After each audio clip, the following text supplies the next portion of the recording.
Hello, my name is Karl Meneghella, and I'd like to welcome you to this season of Coffee with Karl.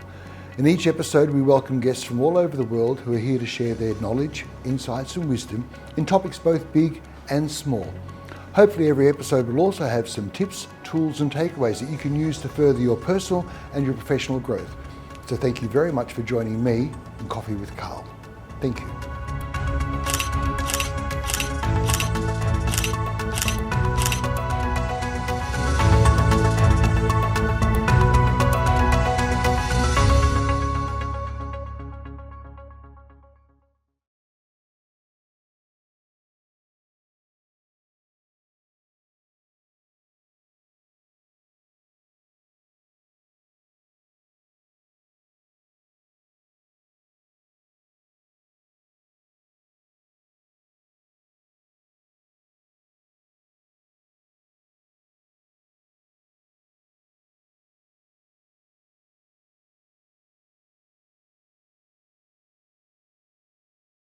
Hello, I'm your host Karl Meneghella, and it's my pleasure to introduce Professor Annason Kun Annason.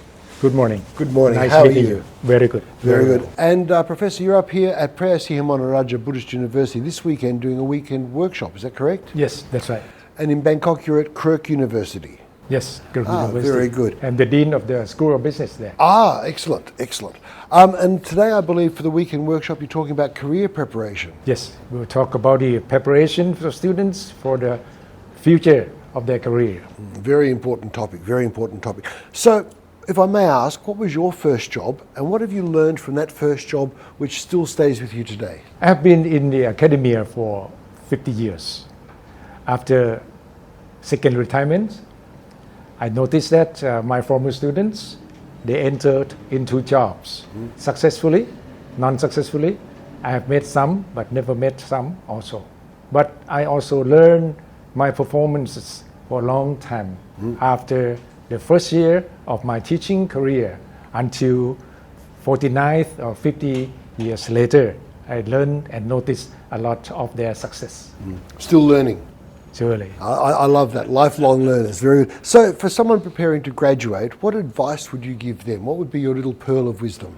They have been in school for 4 years average, and they finish and they get grades, and they did very beautiful records for their learning, but preparing to get jobs.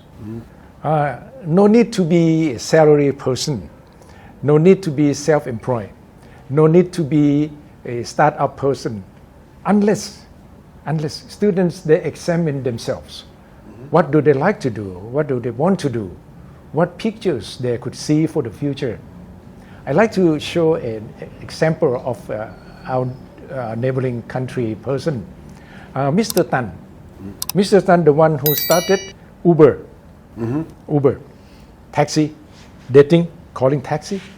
So he got stuck on the street in Malaysia, Singapore, and sometimes in Thailand.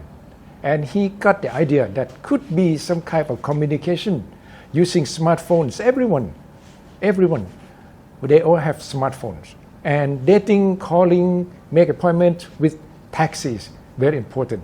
So he started the Uber. After graduation from Harvard University, got 25,000 US dollars as a prize that he got from his writings. And then he came back to Malaysia, talked to his mother shared some investment, and friends also. And also he talked to taxi drivers in Malaysia and of course in Bangkok. Go out to talk to them in gas stations and the street curbs. Talk to taxi driver, selling the idea, bringing group of drivers together into the platform, and then make reservation according to the smartphones they have. What time, location, so on. So now he is the billionaire. Yes. No need to be blue collar or salary person anymore. So this is a kind of example for young generations from campus. How old was he when he started Uber? Do you remember how old?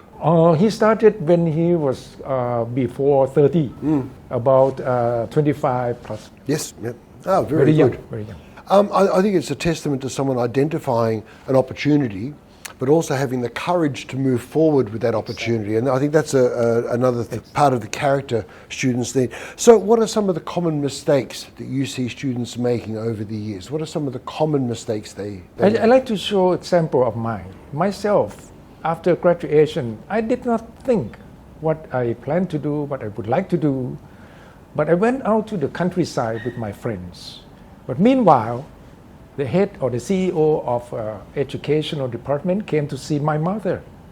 Asked my mother, we know that your son graduated, would like to come to work at my office and so on. So after I came back home, my mother told me, go to see the person.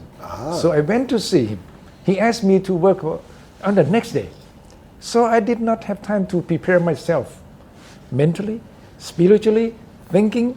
Even my dress, still use the same old dress when I was in campus. So I did not have time to prepare. Now the experience that I have, I like to expel to young generations. What do they need to do? Think about themselves and also think about the jobs opportunity and bring provider, the person, and giver, the community or the jobs come to match perfectly, efficiently together. You mentioned spirituality, and if I could go back to that for a second. So you're talking about being prepared, and you weren't prepared at that time. And so I think that's talking about someone's mindset. What do you think is a good mindset for graduates to have? First of all, I think they should. Every university, every institutional education, they should provide the tutoring or consultation to fresh greens from campus. They need to lay down information and suggestions or tutoring or whatever. But they may not be enough. And some universities, some campuses, they may not well prepare on this for students. But they need to have the mindset to think what they would like to do. Examine themselves, examine abilities, examine competencies, examine knowledge they have to choose whether they would like to go to the job opportunities or not. They like to be self-employed or they like to be startup. One thing it's quite dangerous for young generations after graduation, pressure from parents. Yes. Parents may think, how soon you would get a job? When are you going to get a job? Help me get a job to find some money for our families to work. So that's a big pressure for students, and they're kind of worrying about should get a job. So whatever coming laid down in front of them, they grab it. May not be coincide with their mindset. Yes. May not be coincide with their characteristics, abilities.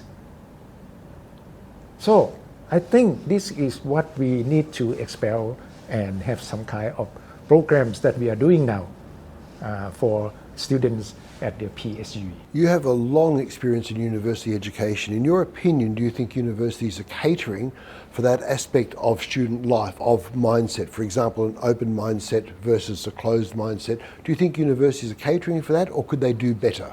They should do more or do better for the future of young generations, especially the turning point and the rapid change in technologies.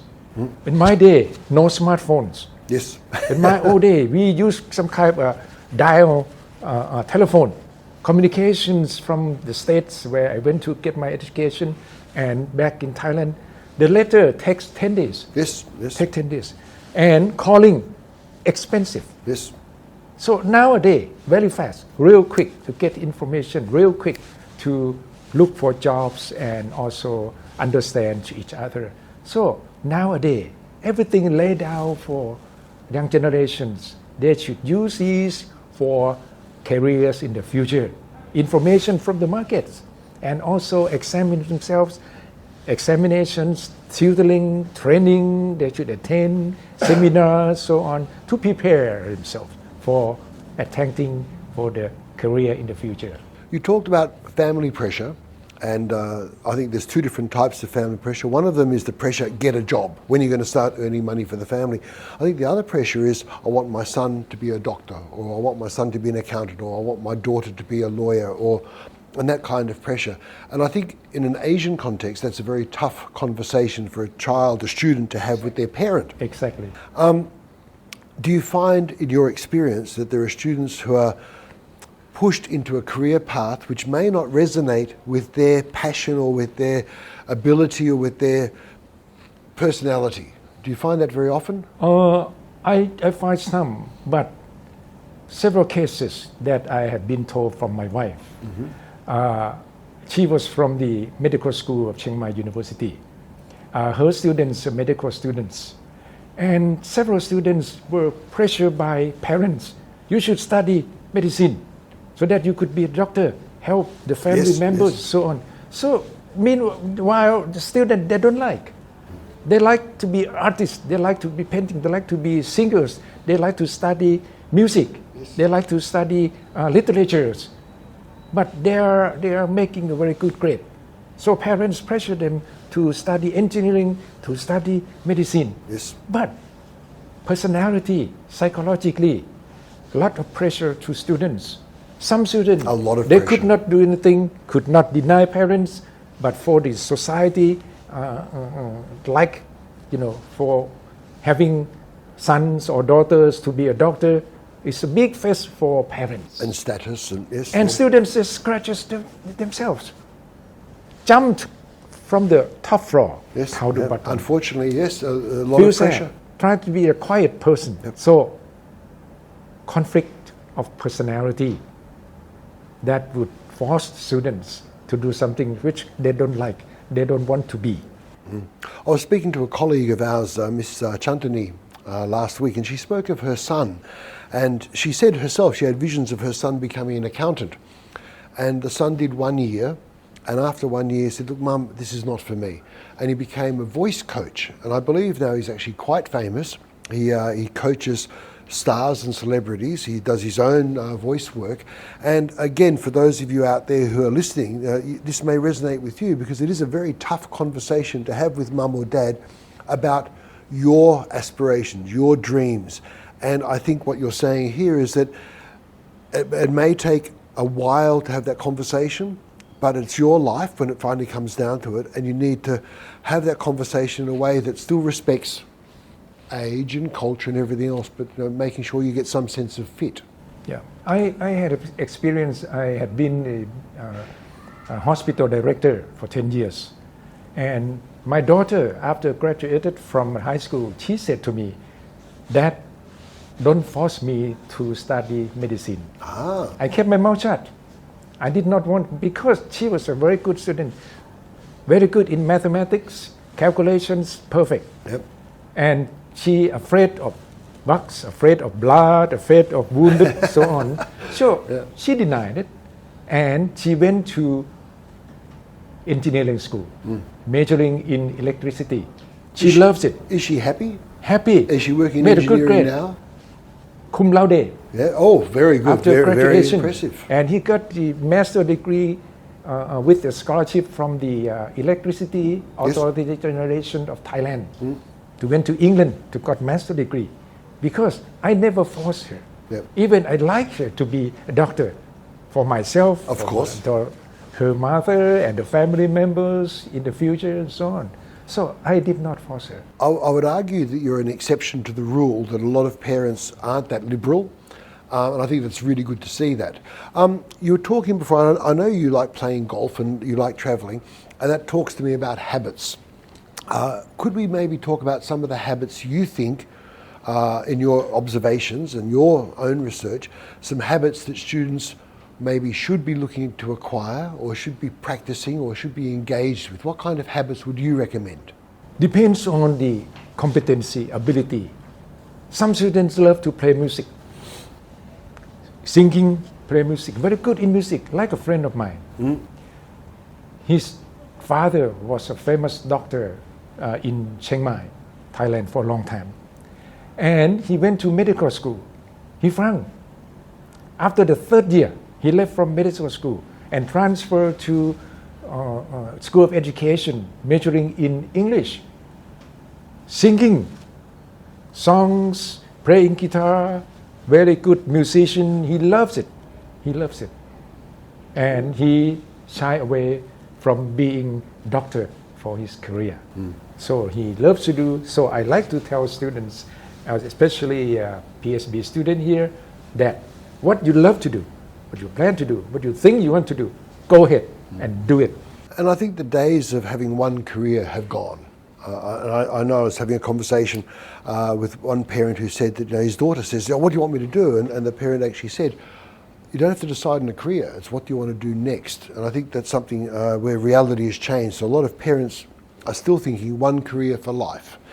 And perhaps we need to be able to say to students, choose something where you feel some sense of identity or passion or where it fits. And it may not be your career for life, it might be a career for 5 years or 10 years or 3 years. But at least that way they can know that there's other alternatives. Exactly. As of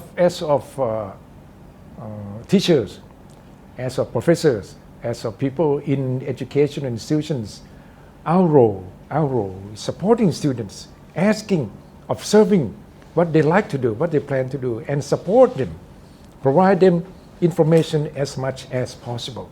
Yes. Not to force them, but to force them to do so and so. Because they will live by themselves, not live by ourselves. Yes. But they're gonna responsible for their families, their lives in the future, not ours. So our responsibilities are supporting, advising, guiding them, providing information as much as possible so that their lives would be fruitful. You have a lifetime of academia. Let's go to the other side now, away from the academics. What would you suggest in soft skills for students? What would you suggest for them are some essential soft skills? First of all, you are a member of community. To be a good citizen, to be the good member of the community, behave in goodness. Think ethically. That's the most important. And then the soft skill you have, you practice and do and think of what you feel that good for society, good for mankind, your family members and friends, neighboring members, so on, good for them. And I cannot tell you exactly what kind of soft skill you should do so and so. But think that what are the soft skills that would be proper to the people in community, and you can live with them peacefully, nicely, with your members of the family, peacefully, and with the people in community and people with their communities in neighboring countries as well. I know that when students are doing, say, a Bachelor of Education, they do a practicum in schools, which I think is a wonderful idea. They actually get to experience being in a school to see if they really are going to be a teacher. I assume the same is true in medical studies. When you're doing medicine, you'll do internships at a hospital or that sort of thing as a student. How valuable are those internships or part-time jobs? How valuable do you think they are? I myself am not from the rich family. I learned, I worked, get jobs, work at the restaurants, buster of the table, serving foods, work in the library, set up books on the shelves and so on. So try to get money as much as I could for my education. And that only for the plan and programs that I have to attend so that I can get a piece of paper telling so and so degree, bachelor degree, master degree, and doctoral degree, and so on. But you got to prepare that you think you got to be the good professor in business administration, good accountant, good educators in finance, and so on. So that is the next step. Not only to coincide or to work along with the background of education. Everyone, after graduation, a certain degree, but successfulness in the career or in their lives, not the same. Yes. Not the same path. I'd like to show you an example of my friend. He did a very low grade, only 2 point, very low, something, graduated. But he went to the political science and Meanwhile, another friend did a very good job in education, went to medical school. And they met some years later. The doctor sit in the back, but the governor of the province sit in the front, leader of the whole province, Yes. while his friend Who's is called a the medical better doctor academic? in a public hospital. So it's life in the future we cannot tell. Depends on what we think that would be the good citizens for the country, Yes. for the community. That's the best. If we could sum up, I think there's some really important things that Professor Anandson shared with us today. One is about citizenship, and he talked about what is good for the community, what is good for you. And if you're doing something good for the community, if everyone is doing that, you're also benefiting from other people's good. You talked about the conversation of following your passion, following your dreams. And the last thing you mentioned, which I thought was very interesting, is you're differentiating between successful career and successful person. I think there's a really good lesson there for all of us, that the career, that's one part of your life, and it's only one part of it. But you being successful, being happy, feeling like you belong, feeling like you fit, I think they're very valuable things to consider. Professor, thank you so much for today. Very good. Pleasure to see you again. Yes. Thank you, and thank you very Pleasure. much. Thank you very much. I'd like to thank you for joining me in this episode of Coffee with Karl. Hopefully the episode was a benefit in your personal and professional growth, and the tips, tools and takeaways will further help you. Thank you.